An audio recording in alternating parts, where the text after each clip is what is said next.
Hello, everyone, and welcome to the Intuition Revolution podcast. I have an amazing guest today. Emma Turton is the founder of the Medical Intuition School. So, Emma, would you like to tell us what your business is about? Sure. Thanks, Ange. Thanks for having me here.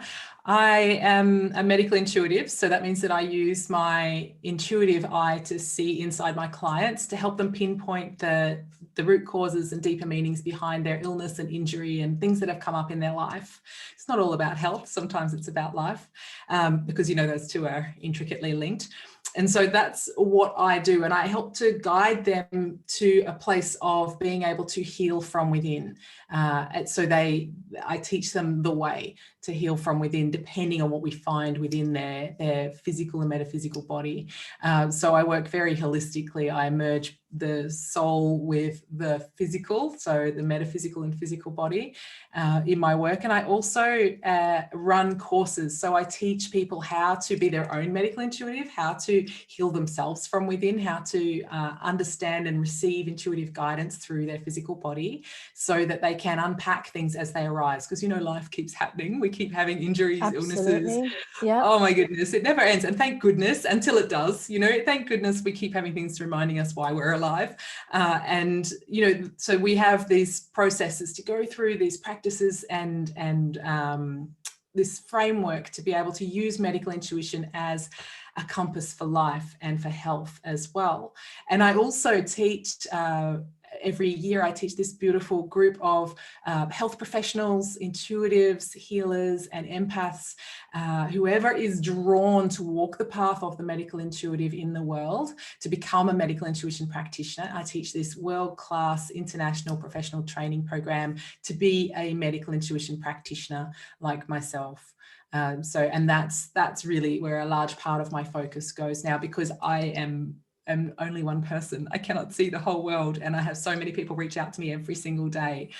So I needed to start training people to start to do what I do, so there are more people in the world who can serve at this level, because it is quite unique. I understand now how unique it is, and it's not something people feel very confident teaching generally.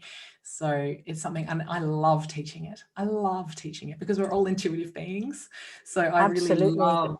Yes. That's what I say. Absolutely. Yeah. And intuition comes through the body, which is something we've been talking, and I teach in my 5-day challenge. So the more you're in tune with your body, the more you'll hear your intuition, not just for your health, but everything else.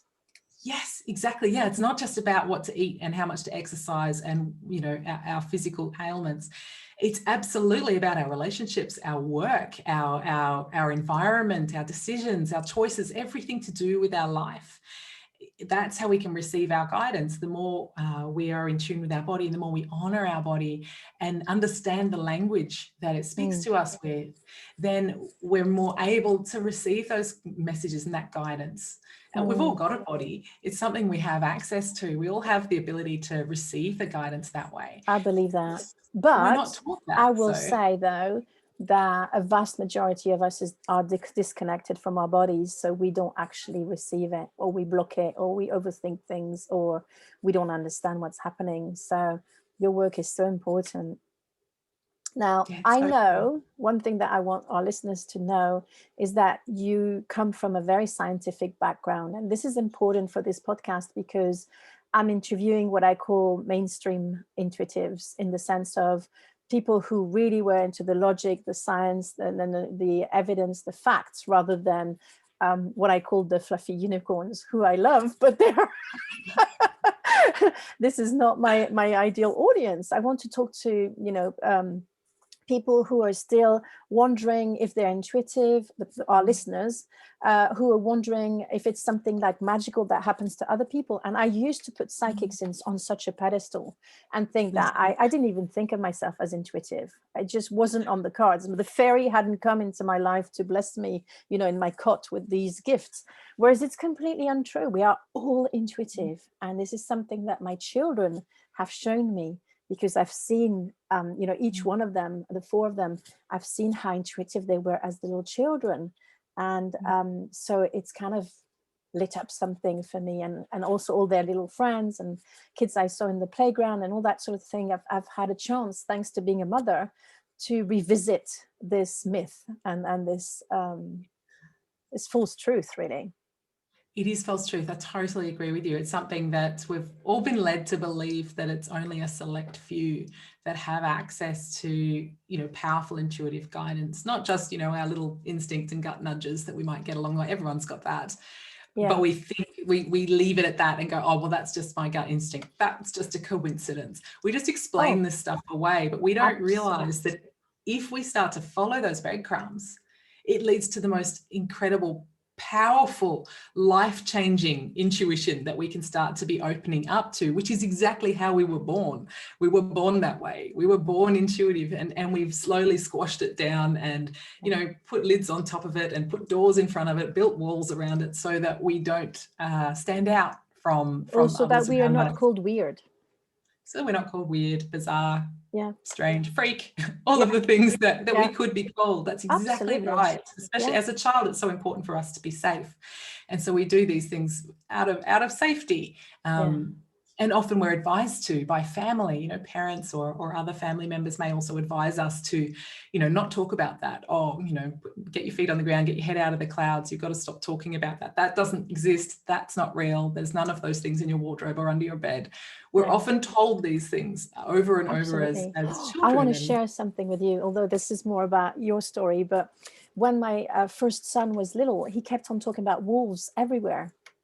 And it's literally 10 years later that I realized that he had a wolf as a spirit animal, and that it was in his bedroom and it was there to protect him, but he was scared of it because nobody could tell him that this was actually an animal that was there. And I'm getting goosebumps sharing about this. So this is really important that we understand that if our children talk about these things, there's something, if we could help them not be scared of it and say, and I have, all my kids have seen things like that. But I think it was more prominent with my first son because at the time I was so ignorant that I had no idea. I didn't even know what spirit animals were. I want all this to become more mainstream so that our children are supported in our journey to honor their intuition and understand it. And I want to share one more thing, but then after that, we'll get back to you, is that it's only in the last year that I realized I actually have a lion as a spirit animal. And I wasn't, I thought, oh, spirit animals are for people who are shamans or who are into Native American, whatever, spirituality, but not at all. I actually have a lion, and he's my main spirit guide. He calls himself King Lion, and he's got a great sense of humor. But at first I was like, what is this lion doing here? And I couldn't put the two together. Do you know what I mean? Yeah. But the more I learned to understand my path and what it's all about, a big part of my path is courage. Because when you follow your intuition, you need to have the courage to stand behind it. And so my King Lion is here for me to help being brave and speak out and not being afraid of being ridiculed about it. So it makes complete sense once you put it in context. But if someone tells you have a lion as a spirit guide, you're just like, so what? Yeah, what does that do for me? Yes. Why does it matter anyway? So yeah. Yeah, so that's right. Well, that's I'd fabulous. love to know how long you've been doing what you're doing. And what led you into making it into a business? Because I know there's a powerful story behind that. Yeah, so there's a lot of powerful stories behind that. I know. So, more than just one. We probably don't have time for them all today. We've had to, we'll focus on one, but yeah. So yeah, that's a really good question. So I started my career as a health professional. I started my career as a physiotherapist. And I worked in hospitals. I worked also in private practice. And I also worked at a university. I lectured at a university as well in the School of Physiotherapy there. And so I had a very, I've got a science degree. I have a very conventional background, very scientific basis for my work. And I was always an intuitive child and deeply sensitive. And I learned through the reactions of those around me to squash it down, to not say the things that you know, I saw, or that came into my head, or that, you know, that I felt, because it made people deeply uncomfortable. Yeah, like, why is this lady sad and she was smiling? That kind of thing. Exactly. That's what kids say, you know? Yes. Oh my goodness. Spot on. Yes. So, and you know, I learned. And by the time I reached the end of my teenage years, I was very quiet generally to most people about that sort of thing. So I pretended it hadn't existed at all, went down through my conventional career. And I also went on my own health journey. So, you know, I went through my own health crisis, had multiple things wrong with my body and had no answers in conventional health. I went to my doctors. I got lots of diagnoses, lots of medication to take, told I would be, you know, get worse, progressively worse. I wouldn't be able to get rid of these diagnoses. And there was no answer for me, really. I was just going to get worse. And so I did progressively get worse until I realized, had a bit of an epiphany, really, that the doctors didn't have all the answers, that I was going to have to find them myself, that it couldn't be the end of my story. I wasn't going to be, you know, feeling like I'm 89 when I'm actually 29. And I needed to work this stuff out. And so I went on a real deep personal journey to heal myself from within. And there were a lot of pieces to that puzzle, but one of the big pieces in that puzzle, the biggest one, the one that fitted and made all the difference, it was like the keystone in my door. It was medical intuition. It was the soul meanings, the bigger meanings, and the reasons behind why these things were showing up for me at this time. Not the physical stuff or the nutrients or the, you know, all of that stuff was a part of the puzzle, but it was the choices I had made that had initiated this illness in my body. When I changed my choices, I healed my body. I got rid of the diagnoses I was told I'd have for life. I got rid of the medication I was told I'd need to take every day. I had fistfuls of medication. I have those boxes with all of the, you know. Oh, I remember those. Yeah, my grandmother had them and my mum has them. Yeah. Exactly. I don't. And I was 29. Exactly. And so, and I don't take any of that anymore. I don't take any of that. I don't have those diagnoses. If I went back to get those tests again, I would be diagnosed as not having those lifelong conditions that I had. And the thing that was the missing piece were the choices I had made that had created that illness in the first place, that I at that point hadn't even realized had any kind of bearing on my health. And I realized there was this huge gaping hole. So I started really diving into this. But in the meantime, my intuition had been trying desperately to guide me down this path for years and years and years before this, with massive events, you know, huge knowings that I was intuitive, and yet I was ignoring them, pushing them down, squashing them, explaining them away, pretending they hadn't happened the way they had, because I didn't want to make anybody else uncomfortable. And you know what happens is, if we don't listen to our intuition, it starts with a feather and ends with a brick. Exactly. I got the brick in the end, and I had no choice. Oh dear. Yeah. Yeah, that's exactly right. And so I had no, and it was really when I came undone that I had to choose differently, because I really had no other choice.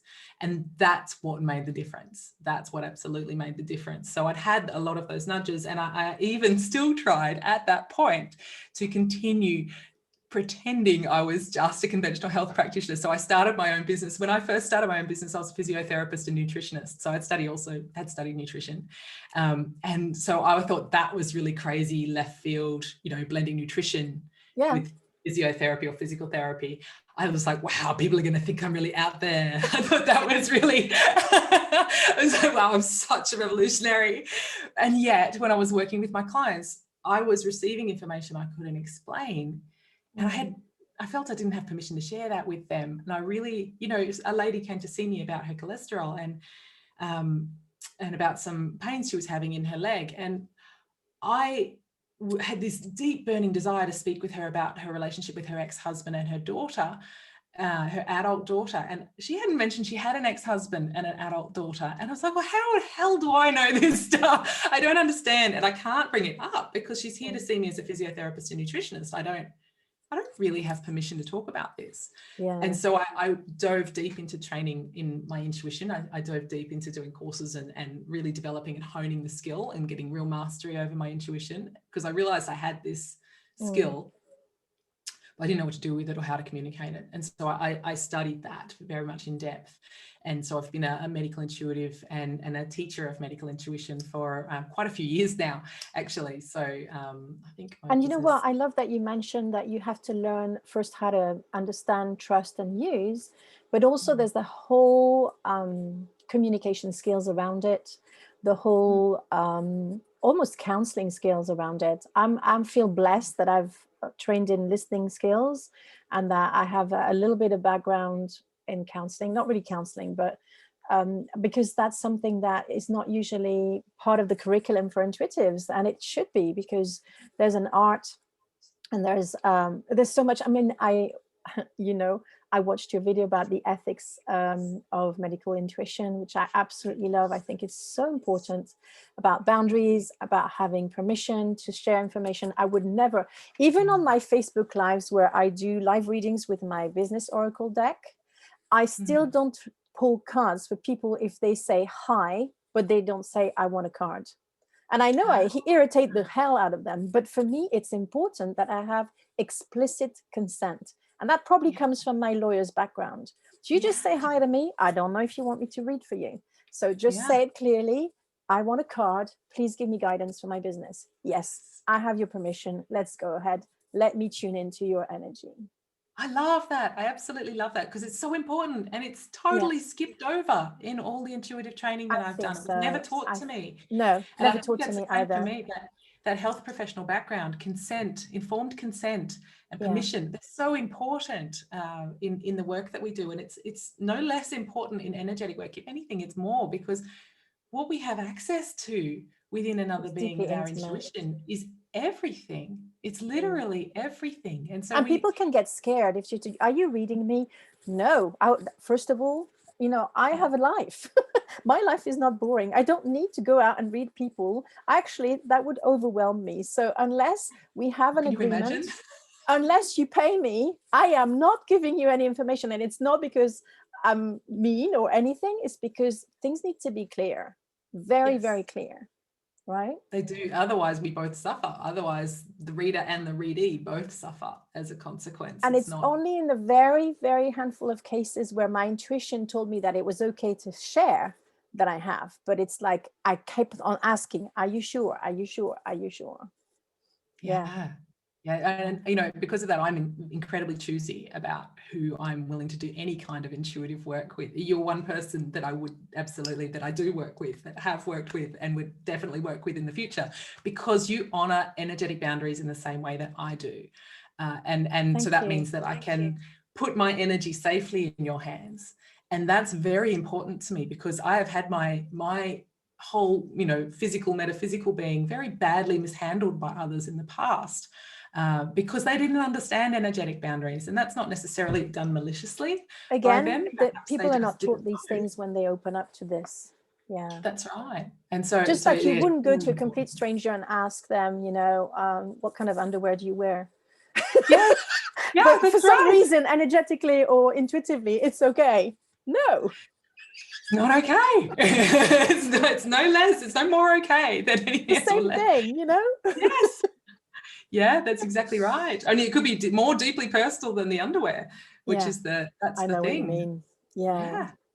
So I like to ask my guests one question, and it probably has changed over time from what we've listened to so far. Do you consider yourself intuitive? It's definitely changed over time. I definitely did consider myself intuitive as a child. I didn't really call it that. I didn't really know what that was, but I was deeply connected to guides. I saw things, I had visions as a child. I didn't call them those either, because I didn't really know what that meant. And it didn't look like Hollywood. So, I thought, well, if it doesn't look like Hollywood, therefore it must not be as good and it mustn't be real. So I didn't call myself.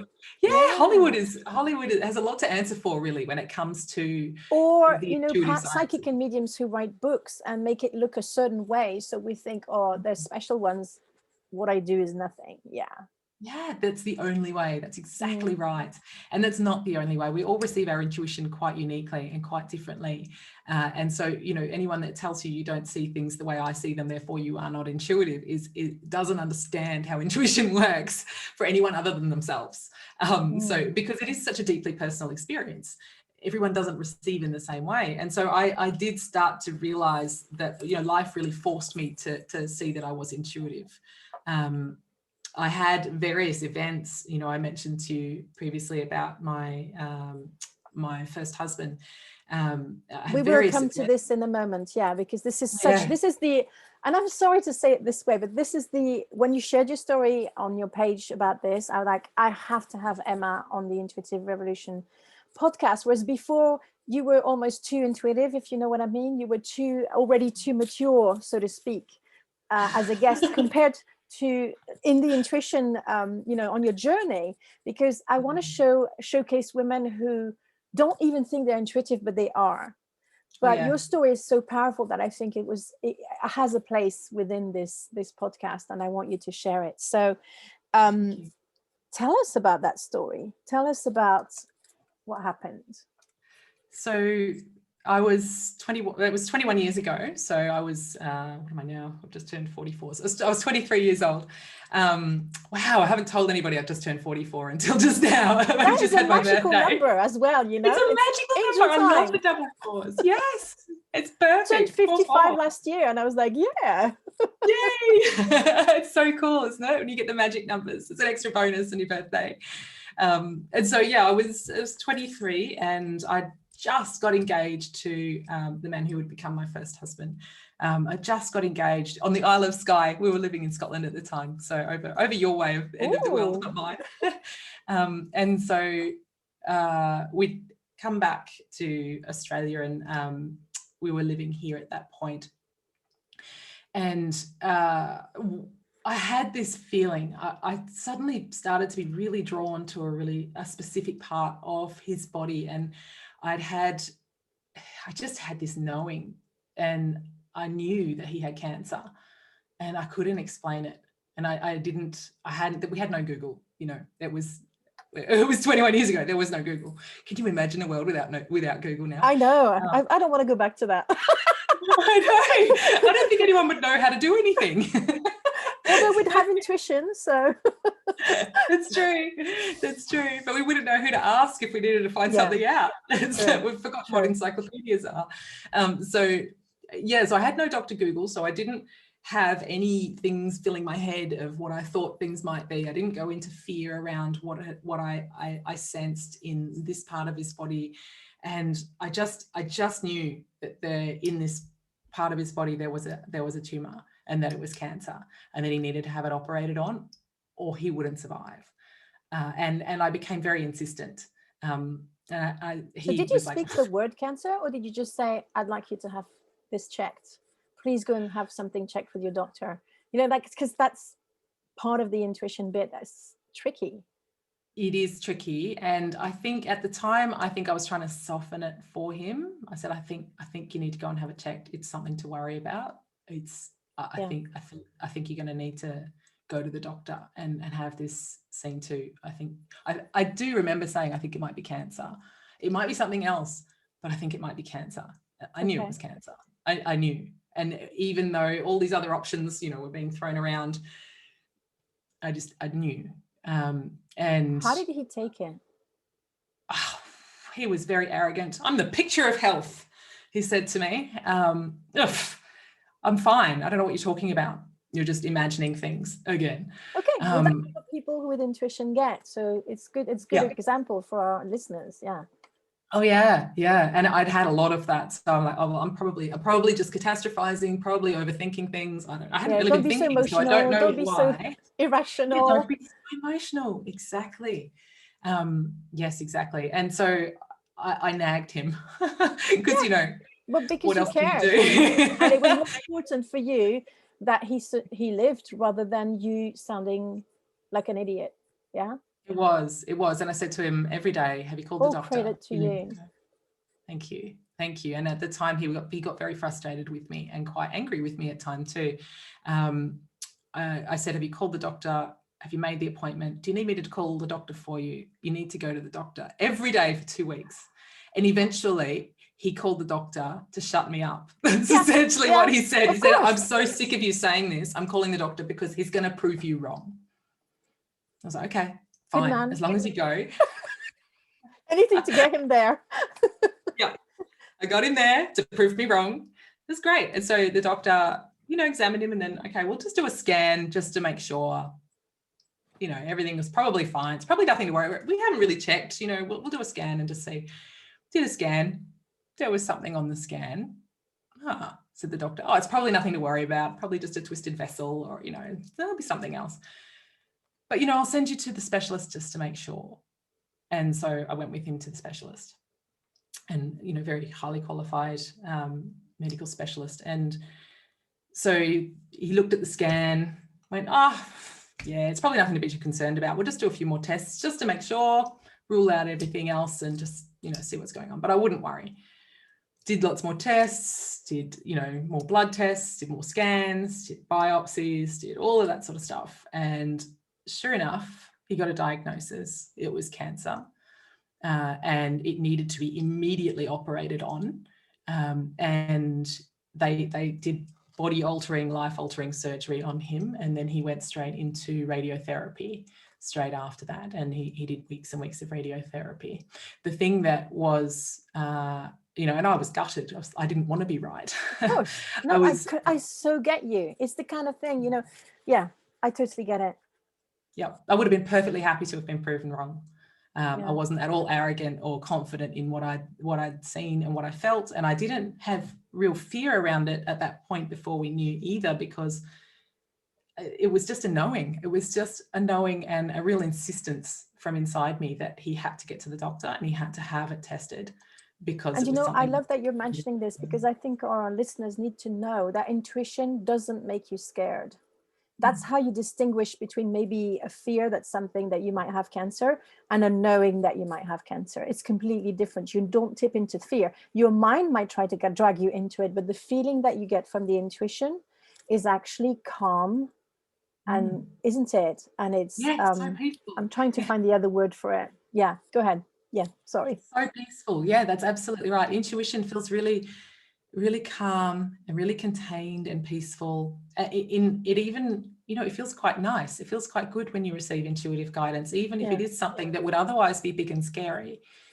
It doesn't feel that way. You feel deeply supported in it. And it lands in this complete package. It's not the noise of fear that you get with all of the statements that whiz around in your head, and the ideas and the thoughts and the what ifs, and it's none of that. It's quiet. Yeah. It's just this quiet knowing. And I'd never really experienced it. I mean, I think I had experienced it at various times without really realizing, but nothing as big as that up until that point. And so, he went to get the radiotherapy, and the radiation oncology team, all these doctors and all these nurses and all of the people that worked with him, the pharmacists, everyone that worked with him, and obviously the radiologists as well, that worked with him for weeks every single day to treat his body for the cancer after he'd had the surgery to remove the tumour. They all said, because I went every day, he couldn't drive, so I went every single day. And at that time I was working at the hospital where he was having the radiation therapy. So I finished my shift at the hospital and would go down and pick him up from radiation oncology and drive him home. And every single day they said to him, it's amazing that you're even here. We never see this kind of cancer because it's always too late when you find it.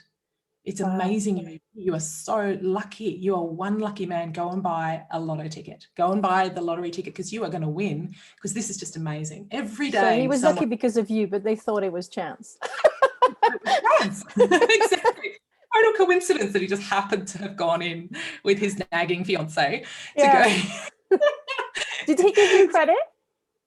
No, once or twice he did say early on, "You saved my life." And not really, I think because I nagged him, he did sort of go, "Oh, well, if it wasn't for that, I wouldn't have gone. If it wasn't for the insistence, I wouldn't have gone." But it wasn't really credit for where it came from, that it was, intuitively guided. So it wasn't in that way. And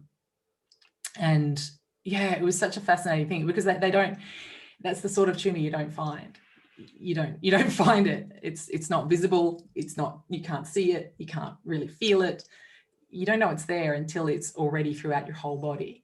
Wow. And it's very life ending for people. So it's something that, yeah, So it really did that did. have an impact on your trust and your intuition from there? Did that allow you to get out of your shell, or did you just kind of proct it? Because I have a feeling there was still a few years before you It was a lot of years. embraced it. No. Do you know what I did? I did nothing. I did nothing with it. I'm gasping here. I'm gasping.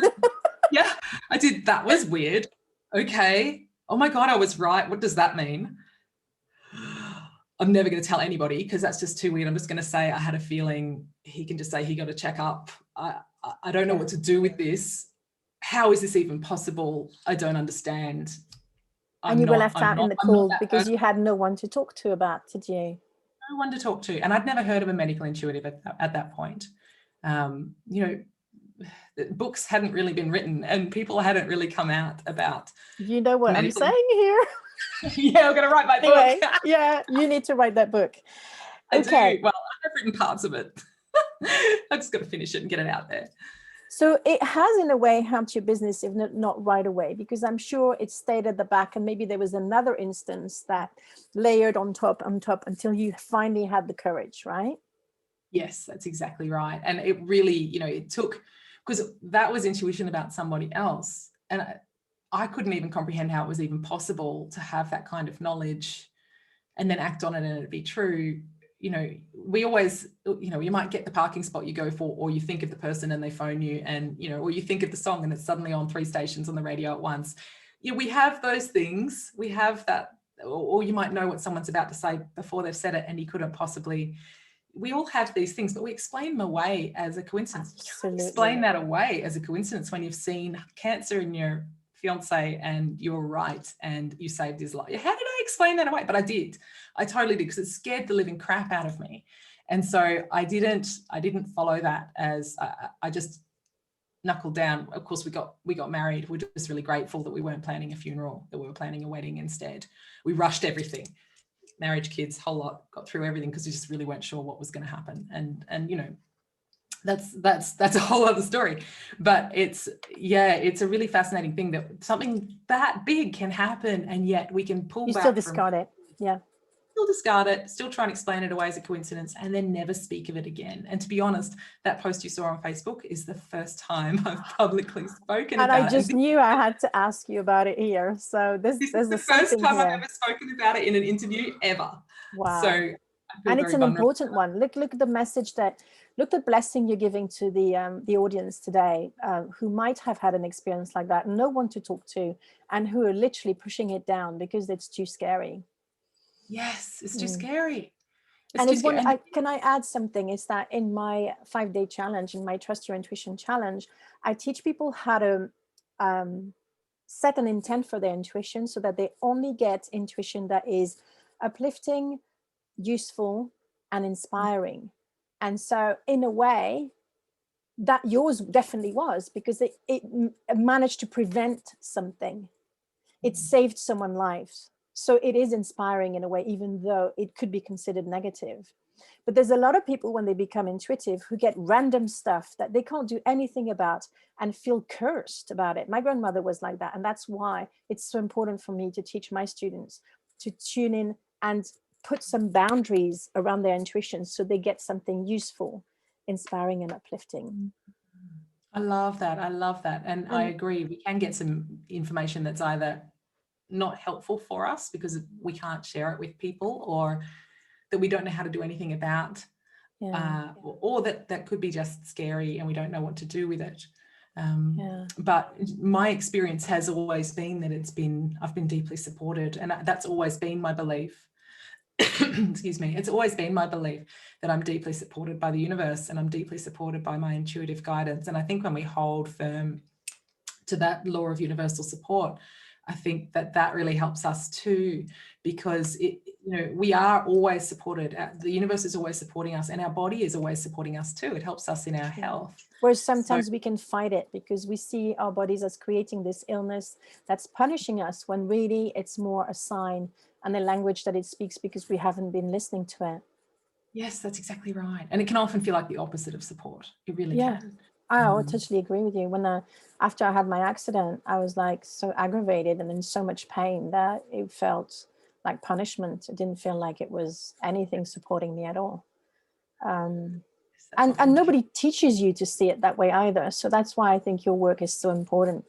Now I have 2 more questions for you today, even though we could talk for hours and probably have 6 episodes. And it's so refreshing to teach, to talk to someone else who teaches intuition. Where can people find you first? So I spend a lot of time on Facebook. So you can find me on Facebook. That's at Emma Turton Health. So my Facebook page is called Emma Turton Medical Intuition School.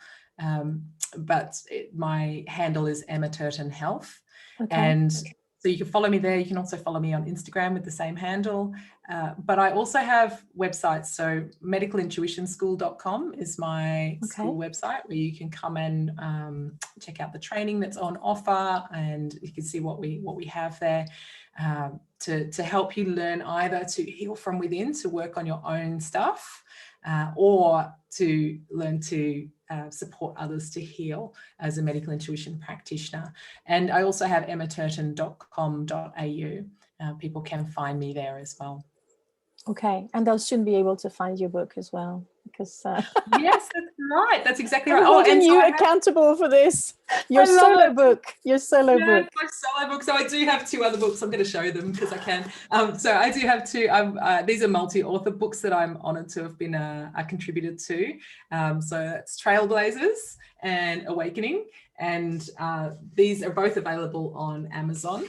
They're both #1 international bestsellers in multiple countries. And I've contributed a chapter to each of those books. So if you want to find out more about me, or if you want to have some tools moving forward for deepening into your own medical intuition, starting to really understand that language from your body, then there's information in those chapters that I've written, as well as different parts of my story that I haven't shared with you today as well, that you can find out more about. Which I'm sure are absolutely fascinating. So that's why I want your book, please.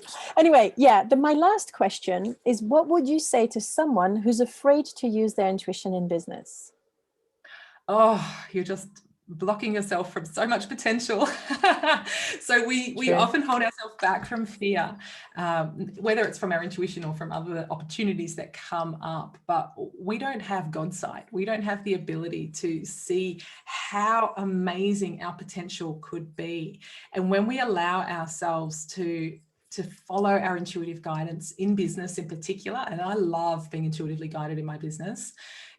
My business runs very differently to other people. I've had lots of business coaches and I frustrate the hell out of them because I don't do what they say. I still do it my way because I'm intuitively guided to do it my way. And that's exactly how I also guide my own clients, is that by tuning to the energy of their business rather than sharing what I know about business, and showing them how to tune into the energy of their business. So it's so important. Well, that's the thing. When we follow those breadcrumbs, as you know as well, when we follow that intuitive guidance that may just illuminate the next step for us, it may not give us the whole picture. It leads to something beyond our comprehension and imagination. It leads to something that we weren't able to even imagine into being in terms of what our business could become. So if you are afraid of using your intuition in your business, then don't be. My intuition has never led me astray. It is something that has only opened doors and closed the doors that needed to close, that wouldn't have been closed otherwise for me. So it's really opened up to a much more satisfying and fulfilling business, and much greater potential in my business than I would have had otherwise. I was very happy keeping myself very small and not following my intuitive guidance when I first started out in business. And honestly, I love where it's going now. I have no idea. I'm just following my guidance. And that's the thing. I think it's when we have an idea with our mind with what it's going to look like, it's difficult, isn't it? Have you found that? Because your intuition will lead you to do something like that doesn't match at all with your expectations. Like when my guides asked me to start my podcast 2-3 years ago, I was like, no, I'm sorry, I can't do a podcast. I only work 1 day a week. And yet it was meant to be. And people still don't understand how I can run a podcast with working 1 day a week, but it's been amazing. And it was what I needed to do, but I resisted it for 2 years because everybody else would tell me, don't be ridiculous, don't run a podcast working 1 day a week. That's just not possible. Yeah, I think that's very inspiring. I keep playing with the idea of running my own podcast as well, starting that up. And it just, I think, oh, I don't have time. But if you can do it when you're only working 1 day a week, that's very inspiring. And imagine if you could, that's the thing, you know, and really that's really the thing about my story, about my husband's cancer, is that if we were to not follow our intuition, which I didn't for a very long time, I didn't go down that path. I really squashed it and pretended it hadn't happened. You know, the amount of people between that point and when I eventually did start to follow my intuition and really did start to dive into medical intuition that I could have helped is an astronomical number of people. And the same for your podcast, the amount of people that you have managed to serve, both as being a guest and as being a listener on your podcast in the time that you have, you know, from when you were guided to do it to now, is a huge number of people. Imagine if you'd gone, no, who am I to do that? I can't follow that guidance, and allow your fear to stand between you and what you've been intuitively guided to do. And you know, I look back and just, you know, get really frustrated and kick myself a little bit and then get over it and I'm fine. But because it's obviously divine timing. But I look back and think I could have served so much more deeply. And you can even count with the number of hours that you've worked and the number of years, you can actually see very clearly who you have not helped because of it. And maybe that's what we need to put forward to our listeners is look at that. Look at how many people you're leaving out in the cold because you're afraid to do what you're meant to do. That's exactly right. Your ideal clients are there waiting for you, and praying you into existence to be able to serve them. Doing whatever it is that you do, whatever product you offer or service you offer, they are waiting and praying for you to come into their world to solve their problem, to help them to the next step. And who are you to not follow your guidance so that you can be visible to them, so that they can find you, so that you can help them, so that you can connect with your ideal clients and actually make huge waves in the world in your own way. Absolutely. And for me, the dream has always been, as far as your corner of the world is in medical intuition, that all medical practitioner would train their intuition. That'd be, you know, my biggest dream, the intuition revolution, is to bring intuition on the curriculum of schools, universities, and I'm starting with business schools, but maybe you could start with medical schools. It would be amazing. Yes, absolutely. That would be awesome. And that's the thing, you know, I'm having medical doctors, physiotherapists, pharmacists. But we need to get in the schools so that it's mainstream. Intuition is something that can be taught. Intuition is something that is important. You can save lives with your intuition. You can. Intuitive intelligence. Yeah. Yeah. Yep, you can literally save lives. That's exactly right. And that is, it has to be, we need to mainstream it. I totally agree with you there. And that's my vision as well. I'm seeing that happening, which is exciting. Yeah. It's very, you see, you were the perfect guest on this podcast because you are the intuition revolution. And thank you so much for coming and chatting with us. Thanks, Ange. Thank you so much for having me. It's been such a pleasure to speak with you, as always. And I want to thank also our listeners for getting to the end of this episode. All the details and the links will be in the show notes so you can find Emma. And I will speak to you again for our next guest. Thank you so much. Bye for now. Bye.